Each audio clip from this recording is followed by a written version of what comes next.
Please welcome the director, Bertrand Bonello. Hello. Hi, Bertrand. Nice to see you again. Hello, Richard. Can you tell us a bit about the circumstances of the filming? Was it just one night, one concert? In fact, I really didn't want to make a film. I happened to be a friend of Jean-Jacques Schul, who is the Ingrid companion, who wrote the book that got the award in France, Ingrid Caven. And I knew Ingrid very little, not a lot. And like 6 years ago, they invited me to a concert that was this one, and there was only two shows. So I go to see the first one, and I knew Ingrid, I knew her songs, I knew her films, but I've never saw her on stage before, and I was like very amazed. I've never seen someone like that before. So we had a talk after. I remember Werner Schroeter was here also. And I say to Ingrid and Jean-Jacques all my admiration. And Jean-Jacques told me that he was very sad because there is no one who wanted to buy this show because it was too weird. And the theaters, the director of theaters, didn't know if they had to put it in musical section, theater section, classical or contemporary. And as you know, when you cannot classify, you just put away. And they were very sad about that. So I said to Jean-Jacques, I hope you have like some traces of this. And he says, no, not at all. This is living for memory only, no camera, nothing, which is something that I understand. Then I go back home, and around 2 or 3 in the morning, he calls me back and says, there is the second and last representation tomorrow. Maybe it's good if you do something just for us. So I tried to find a way to do it, and some cameras that were enough strong to shoot the show, because it's very, very dark, and I didn't want to change the light. So I did that as simple as I could. I did an edit, and I gave them the CD, the DVD. And this stayed in the box for like 6 or 7 years. And after that, they wanted to do a screening for friends. And it happened that in these people, like in the 30 people, there was the director of the Locarno Film Festival. And he said, I want to show this. It's a film. It's not just a film concert. It's a film of you. It's the way you think the music. And he showed it in Locarno. And then now the film is moving up to New York. That's great. So you changed nothing in terms of the lighting or the sound. Basically, you just had to almost straight documentary, just really recording what was in front of you. Yeah, exactly. 2 cameras. I'm shooting one and my DOP shooting the other. I'm doing the sound from the sound mix of the theater. And my idea was really that I wanted the people in theaters, in the cinema theaters, to feel as close as possible what the people in the music theaters had in front of their eyes. So I didn't want to, for example, there is a long song in the middle, which is 12 or 13 minutes. I thought at one moment to cut a little, but I don't want to change anything. All the blacks are the real length. I tried to record as much as I could the real time. It was one of the things that I admired very much when I saw it, that it felt to me like a film that really made you feel as if you were at a concert. You know, very often films kind of hide that fact or put a camera on stage or do something that the concert goer wouldn't receive. But in your film, it really is like being at this very rare concert. Well, thank you. It's really what I wanted to do. The opposite of what you usually see about, you know, so many cuts and so many cameras and close-ups on the hands and the lights. And so I wanted to be as close to her as I could. It's like if she became like, you know, an object and you want to film only this object. Exactly. Object of desire. Can I ask you a little about her? How often does she perform? And do you know anything about the evolution of her style? What I love about Ingrid, and maybe what's difficult with her, is that she has, her style is her, you know. And it's very violent maybe for people because she's so original. So now I know she's performing a Pierrot Lunaire from Arnold Schoenberg. And I saw that in Paris. And I think she's doing it exactly like Schoenberg wanted this to be done, like living theater and not like a very classical musical. So now she's only Pierrot Lunaire. But you know, in the concert you just saw, it goes from Mozart to Fassbinder songs to contemporary music. So it's very, very wide. And I don't think she wants to be, close in one thing. Does she perform very often in these kinds of shows? It's, for example, this show, there was only 2 performances, one I saw, one I shot. The Pierrot Lunaire, for the same thing, it's difficult because what people expect from Pierrot Lunaire, it's something like a church, But she's doing it in her way, which is very close from, the beginning of 19th century way. Very Baroque theater, very alive, not like the church of classical music. So I think it's difficult for her to find really her place, and that's what makes her so rare. But I'm wondering, since you saw 2 performances right back to back, do they change much? Was there a different repertoire each night, or when she did the same song, did she do it with the same gestures and motions? The songs are the same. I have to be honest. The first night I was rewatching, and the second I was so tense with the technical stuff that I was just thinking about having her in the camera. I didn't notice that much, but it's quite close because she works a lot.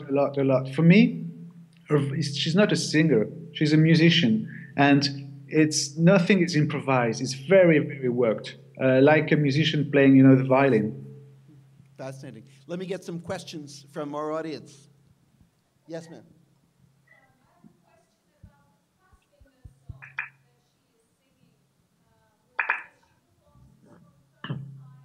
Was the Fassbinder song she was singing being performed for the first time?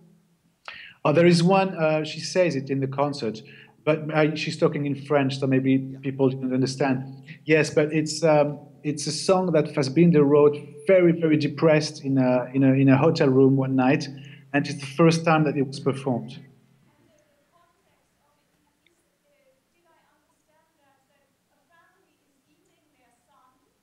Is the context of the song, or the sort of sense of the song, that a family is eating its own son?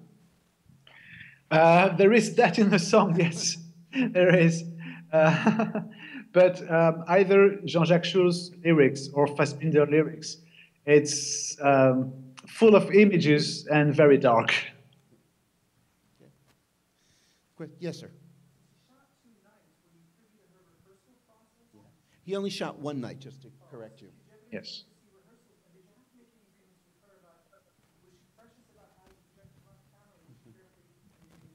Well, 2 questions. One, this viewer wants to know whether or not you were privy to any of her rehearsals, which I think the answer is no, because you sort of just shot this. And the second, did she lay any restrictions on you about how you could film this?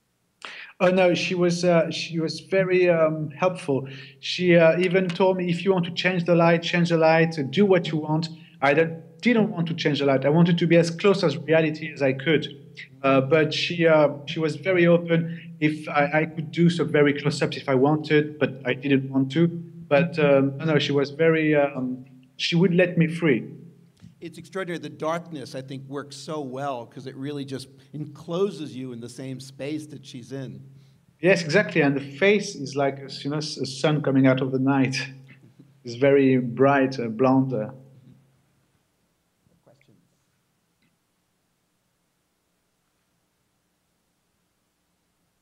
Anything else? Question? Yes, ma'am.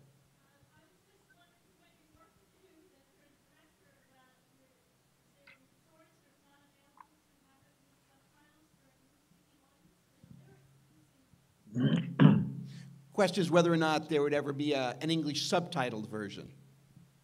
Of the film? Yes. I thought about it, but I was a little scared that people who spend so much time reading that they don't, look at her. And as I wanted the people to feel in a concert in a way, in a stage you don't look at subtitles. You're just, even if you don't understand all the lyrics, it doesn't matter. You listen to the music and you're watching the singer. So if I had to put some subtitles, I think it would have taken us away from this feeling of being close from her. Personally, I agree very much. And I think it goes along to what you said also about her really as a musician more than a singer in a way, that she's using the voice as an instrument. And so what she sings, I mean, obviously the words have some meaning, but it's secondary really to the performance. Exactly. But if it happens that there is a DVD version, I would put like a booklet. Yeah. Something like that. That'd be great. Yes?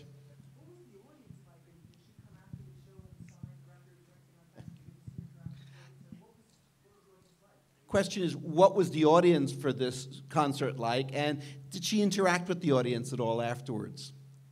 No. She's like, she comes on stage, she sings, then she disappears. And I have to say, I like that. Yeah. She must be exhausted at the end of it, too. I mean, she was not, I wish I was like her at my age, and she's much older than I am. I was really surprised because for me, there was something so rock and roll in her attitude. Much more than many bands of 20, but no, she doesn't interact too much, and she has so much energy. It's incredible. Okay. Yes. Do you happen to know who made her dress? It's not so well. It changes each song. Do you have any idea who made her dress? Yeah. I know the last one for the Pierrot Lunaire. I think it's a dress by Yves Saint Laurent. Yves Saint Laurent? I think so. Okay. Yes, all the way in the back. Has she always had this full range of amazing style? As you see in this film, all the different genres of singing are portrayed. Has she always had this incredible range of style? This viewer saying just about every genre of singing is portrayed here. Is this a trademark of her performances? Well, she started by classical music, and the legend and the book of her husband says that she started when she was 4 and she sang in front of Hitler, and that made maybe something in her life very strong. But she's able, because she's an instrument, to go from Mozart to contemporary music. So I think she always wanted to. She didn't want to be only, the singer of Shanghai or the singer of a, cabaret and or Fassbinder style. She wanted to go much wider than that, and that makes her so rich, I think. And there is something when I saw the concert in a few weeks ago, and she had 3 main directors in her life. Of course, Rainer Fassbinder, but also Werner Schroeter and Daniel Schmidt. And the last one died maybe 2 years ago, Werner. And now she's alone with the ghost. And that's maybe for that she's so alive. There's something so... Breaking up a bit. Okay, time for last question? What else? Okay, Bertrand, thank you so much for being here with us. I look forward to seeing you in New York. Thank you for inviting the film. It's our pleasure. Thank you. Bye-bye.